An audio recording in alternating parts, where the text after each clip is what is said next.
বলেন সুবহানাল্লাহ।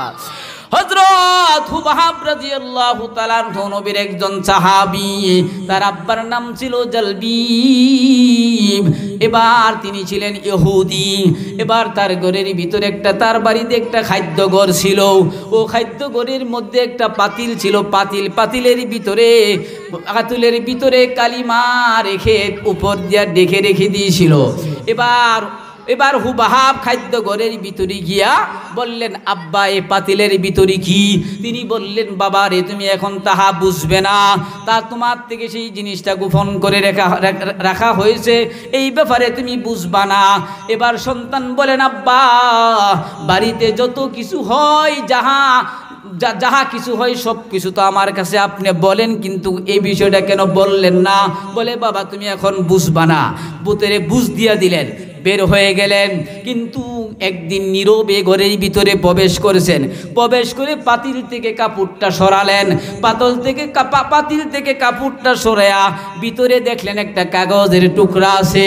ওই কাগজের টুকরাটা বের করে দেখলেন, কালি কাগজের মধ্যে লেখা আছে, লা ইলাহা ইল্লাল্লাহু মুহাম্মাদুর রাসূলুল্লাহ সাল্লাল্লাহু আলাইহি ওয়াসাল্লাম। যেই মাত্র এই কালিমাটা পড়লেন, বিশ্ব নবীর আর কিছু গুণাগুণ লেখা ছিল। এবার এই কালিমাটা পড়ার পরে তার ভিতরে কালিমার মহব্বত চলে গেছে। বলেন সুবহানাল্লাহ। এবার কাগজটা মুখে নিয়ে চুমান আর বলতেছেন, বিশ্ব নবী গো, আপনি কোথায় আছেন আমি তো জানি না, আপনি কোথায় আছেন আমি তো জানি না, আমি তো দেখি নাই। এবার এই কাগজটা নিয়ে হাতে নিয়ে এই কথাগুলো বলতে বলতে ওই লোকটা জমিনের বুকে বেহুশ হয়ে পড়ে যায়। বেহুশ হয়ে পড়ে গেছে। একটা সন্তানে তার মাতা পিতা তালাশ করতেছে, সন্তান পাইতেছে না। তালাশ করতে করতে এবার খাদ্যঘরের ভিতরে গিয়া দেখে সন্তান বেহুশ হয়ে পড়ে আছে। এমনি মা চিৎকার মেরে গিয়া পড়ে গেছে, বাবারে তোমার কি হয়েছে? কেন রে বাবা তুমি বেহুশ হয়ে ঘরের ভিতরে পড়ে রয়ে গেছো? এবার চিল্লা পাল্লা করতেছে, মার কান্না তো বুঝে নই। এবার তার পিতা দৌড়ে এসেছে। এবার দৌড়ে এসে বলতেছেন, বাবারে তোমার কি হয়েছে? মাথার মধ্যে পানি ঢালতে শুরু করে দিয়েছে। পানি ঢালতে ঢালতে হঠাৎ করে সন্তানের চোখ মেলে গেছে। চোখ মেলে তাকায় দেখেন মাতা পিতা মাতার কাছে বসে বসে তার তার মাথার মধ্যে পানি ঢালতেছে। এমনি ডাক দিয়ে বলেন, মা কেন গো এতদিন পর্যন্ত মুহাম্মাদের কালিমার থেকে আমাদেরকে দূরে রাখছো? আমাকে কেন তো দূরে রাখলা? তার কারণ কি? আমার চোখে মুখে কি মা আপনারা আমলের নূর দেখতে চান না? এই কথা শোনার মাত্র মার ভিতরে আর পিতার ভিতরে ধাক্কা লেগে গেছে। কিরে ব্যাপার কি? যেই জিনিস থেকে তারে দূরে রেখেছিলাম আজকে সেই জিনিস তার ভিতরে ঢুকে গেছে। বলেন সুবহানাল্লাহ। কারণ আগে পাতিলার ভিতরে কালিমা লুকায় রেখেছিল, আর এখন সেই কালিমা তার ভিতরে গেছে। বলেন সুবহানাল্লাহ। এবার বলতেছে, বাবা তোমার কি হয়েছে? তুমি দি মুহাম্মাদের কালিমা ভিতরে গেঁথে নিয়েছো? বলে, হ্যাঁ মা, মুহাম্মাদের কালিমা আমি ভিতরে গেঁথে নিয়েছি। বাবা রে, তুমি তার কালিমাটা ছেড়ে দাও, তোমার বাপদাদার ধর্মের মধ্যে তুমি কালি মেখিও না। এবার তিনি বলতেছেন, মা আমি বুঝে শুনি ওই মুহাম্মাদের কালিমা আমি ভিতরে নিয়ে রেখেছি। বলেন সুবহানাল্লাহ। এবার তাকে মারতে শুরু করে দিল। এবার কান্না শুরু করে দিলেন। চতুর্দিক দিয়ে মানুষ দৌড়ে এসেছে। কিরে হুবাব, কিরে জালবিব, তোর সন্তান কেন মারধর করতেছ? ব্যাপারটা কি? আদরের সন্তান, লেখাপড়ার মধ্যে ভালো, এতদিন পর্যন্ত কোনোদিন শরীরের মধ্যে একটা টোয়া লাগাইতে শুনি নাই, আজকে কেন তোমার সন্তানকে এত মারধর করতেছ? বলে, মারধর কেন করতেছি শুনেন, মুহাম্মাদের কালিমা তার ভিতরে নিয়ে গেঁথে দিয়েছে। বলেন সুবহানাল্লাহ। এবার বলতেছেন, ও জালবিব, তোমার সন্তানকে তুমি আর প্রহার করেও না, আমার হাতে দিয়ে দাও, আমাদের হাতে দিয়ে দাও, দেখি তোমার সন্তানকে বুঝাইয়া সমঝাইয়া একটু লাইন গার্ডে আনতে পারি কিনা। এবার তারা তাদের হাতে নিয়ে গেল, প্রতিবেশীরা তাদের হাতে নিয়ে বুঝাইলেন, হুবাহাব বাবা রে, তোমাকে আমরা বড় আদর করি, তোমার লেখাপড়া বড় ভালো, ও হুবাহাব বাপ দাদার ধর্মের মধ্যে তুমি কালিমা খেও না, বাপ দাদার ধর্মের উপরে তুমি তুতু নিক্ষেপ করিও না, হুবাহাব মুহাম্মদের কালিমাটা ভিতর থেকে বের করে দাও, হুবাহাব রে তোমাকে আমরা মাথায় নিয়ে গর্ব। বলেন সুবহানাল্লাহ। এবার হুবাহাব বললেন, ও আমার চাচারা ভাইরা, আমি জেনে বুঝি ওই মুহাম্মদের কালিমা ভিতরে নিয়ে গেঁথে দিয়েছি, আমি জেনে শুনি মুহাম্মদের কালিমা পড়ে নিয়েছি, ইমান ভিতরে নিয়েছি, কিন্তু যতই মারেন যতই বুঝান কোনো কাজ হবে না, মুহাম্মদের কালিমা আমি ইমান ভিতর থেকে বের করতে পারবো না। বলেন সুবহানাল্লাহ। এবার তারা ব্যর্থ হয়ে পিতার কাছে এনে দিয়ে গেছেন, নে ও জালবিবন, তোমার সন্তান, তুমি যা ইচ্ছা তা করো, অনেক বুঝাইলাম সমঝাইলাম কিন্তু কোনো কাজে আসে না। এবার তার পিতা তাকে নিয়ে বন্দি করেছে একটা কুয়ার মতন একটা গর্তের ভিতরে, কুয়ার মতন গর্তের ভিতরে নিয়ে বন্দি করেছে, চতুর্দিক দিয়ে জানালা কোনো কিছু নাই, এমন এক অন্ধকার রুমের ভিতরে তাকে বন্দি করে ফেলেছে। দৈনিক একটা মাত্র লুটি দেখানোর জন্য আর এক গ্লাস পানি, এইভাবে তার ভিতরে রেখে শাস্তি দিতে শুরু করে দিল। যখন এক সপ্তাহ চলে গেল, এবার পিতা সন্তানকে দেখার জন্য গেছেন, গিয়া দেখি তার মনটা এখন একটু নরম হয়েছে কিনা।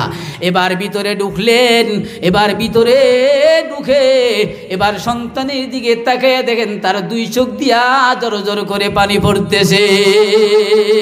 এবার জোর জোর করে চোখের পানি পড়তেছে দেখে পিতার মনটা একটু শান্তি হয়েছে, মনে হয় তার একটু বুঝে আসছে।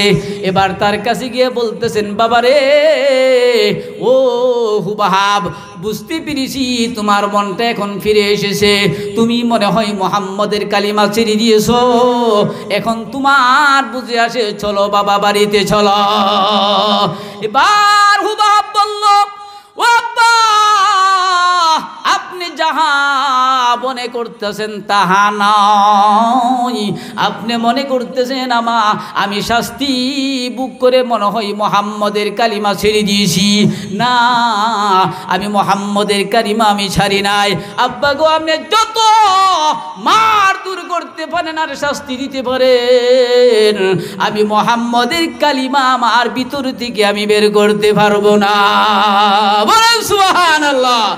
এবার সন্তান বলতেছেন, আব্বা আমি কেন কান্দি গো?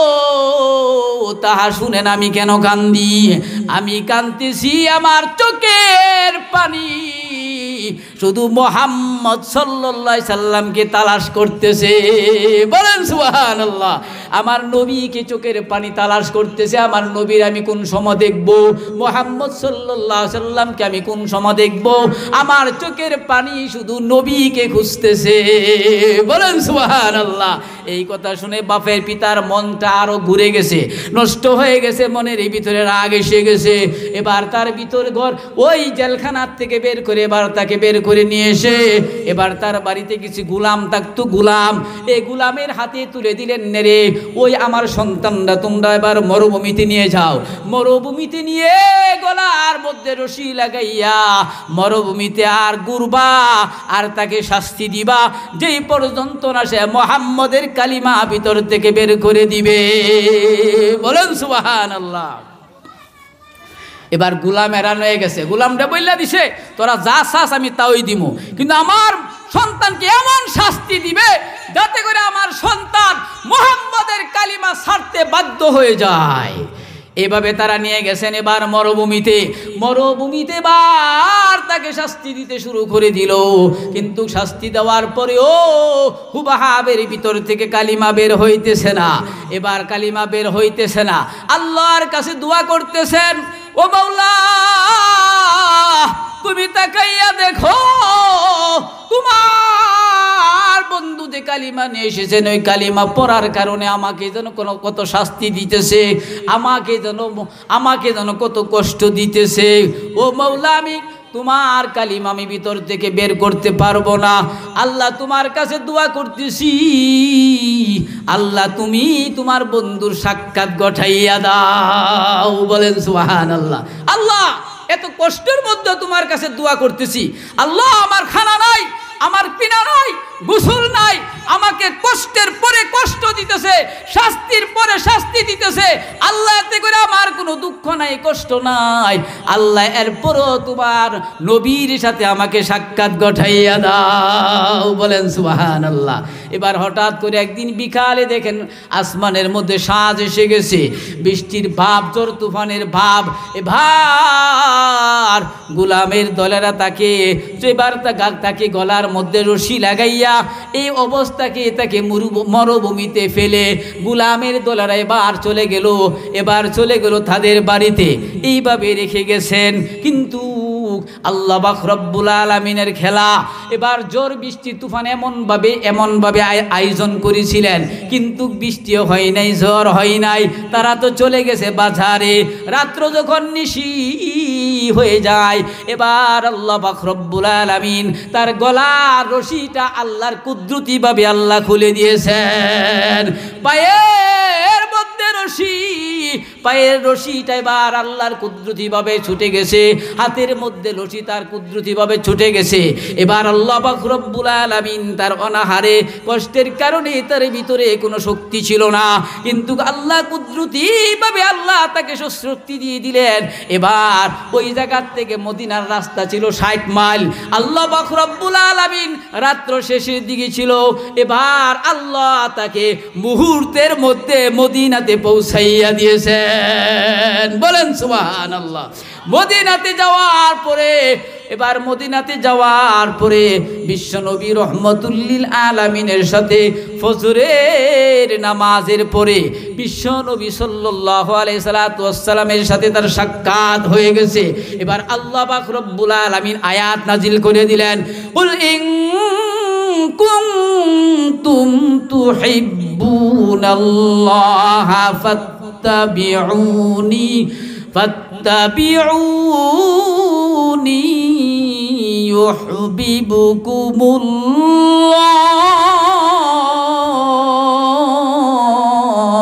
ইউহিব্বুকুমুল্লাহ। আল্লাহ আয়াত নবীর কাছে পাঠিয়ে দিলেন, বন্ধু বড় কষ্ট স্বীকার করে, বড় শাস্তি বুক করে আপনার কাছে চলে এসেছে। আমি আল্লাহ পাক রব্বুল আলামিন পাঠিয়ে দিয়েছি। ও বন্ধু, আমি তারে মহব্বত করি। বন্ধু আপনিও তাকে মহব্বত করেন। বলেন সুবহানাল্লাহ। আল্লাহ পাক রব্বুল আলামিন বলেন, সুম্মাস্তাকামু তাতানাজ্জালু আলাইহিমুল মালাইকা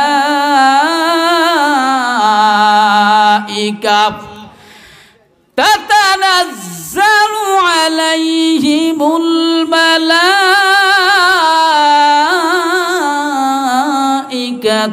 আল্লা তাখাফু ওয়ালা তাহজানু ওয়াবশিরু বিল জান্নাতিল্লাতী কুনতুম তুআদুন।